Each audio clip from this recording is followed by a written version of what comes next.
अब अन्नामलाई ने भी इस मुद्दे पर राज ठाकरे को जवाब दिया है। उन्होंने पलटवार किया और कहा कि मुंबई शहर केवल महाराष्ट्र तक सीमित नहीं है बल्कि अंतर्राष्ट्रीय स्तर का वो शहर है। साथ ही अन्नामलाई ने कहा कि मुंबई को अंतर्राष्ट्रीय शहर कहना महाराष्ट्र के लोगों के योगदान को नकारना बिल्कुल नहीं है। उन्होंने ये भी कहा कि मुझे धमकियों से डर नहीं लगता, मैं मुंबई दोबारा आऊंगा। जो लोग मुझे धमकी देते हैं, आदित्य ठाकरे और राज ठाकरे, ये लोग कौन हैं? मुझे किसान का बेटा होने पर गर्व है। उन लोगों यानी ठाकरे भाइयों ने मुझे गाली देने के लिए बैठक बुलाई थी। मुझे ये भी नहीं पता था कि मैं उनके लिए इतना ज्यादा इंपॉर्टेंट हूं। ये तमाम बातें अन्नामलाई ने कही हैं जवाब के तौर पर। और उन्होंने कहा कि किसी ने लिखा है कि अगर मैं मुंबई आया तो वो मेरे पैर काट देंगे, लेकिन मैं ऐसे लोगों से कहना चाहता हूं कि मैं मुंबई आ रहा हूं, तुम लोग मेरे पैर काटने की कोशिश जरूर करो। ஆதித்ய தாக்கரே, ராஜ் தாக்கரே இவங்கெல்லாம் யாருங்க? அங்கிருந்து என்னை மிரட்டிட்டு இருக்காங்க. நான் பெருமைப்படுறேன். ஒரு விவசாயினுடைய பையன் இன்னைக்கு தாக்கரேவனுடைய கோபத்தை நான் சம்பாரிச்சிருக்கிறேன். எனக்கே அது ஆச்சரியம் தான். நீங்க அப்பா படிச்சது 10வது, அம்மா படிச்சது 6வது, எல்லாம் இத்தனை நாளா ஆடு மாடு தான் மேய்ச்சிட்டு இருந்தாங்க. இப்போ உடம்பு சரியில்லை, ஆடு மாடு மேய்க்கிறதுல அந்த ஆடு மாட்டை நான் மேய்க்கிறேன்.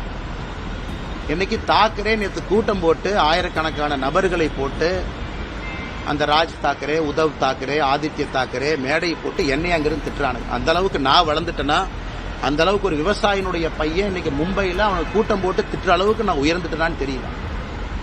அதனால இந்த பாலா சாஹேப் தாக்கரே அவர்கள் மீது மிகப்பெரிய மரியாதை நான் வைத்திருக்கின்றேன். பாரதிய ஜனதா கட்சியில் நம்முடைய அலுவலகத்தில் நான் மாநில தலைவராக பணியாற்றிய பொழுது 2 பேர்த்தோட புகைப்படம் என்னுடைய இதில் இருக்கு. ஒன்று சத்ரபதி சிவாஜி அவர்கள், மற்றொன்று மகாகவி பாரதி அவர்கள், திருவள்ளுவர் எல்லாமே வச்சிருக்கோம்.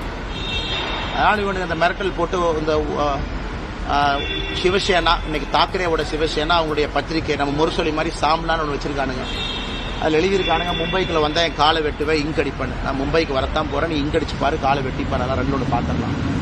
அதனால இந்த மிரட்டல் ஊற்றுக்கெல்லாம் நான் பயந்துருந்தா ஊரில் உட்காந்து என் கிராமத்துக்குள்ள சொந்த ஊரில் தான் இருக்கும்.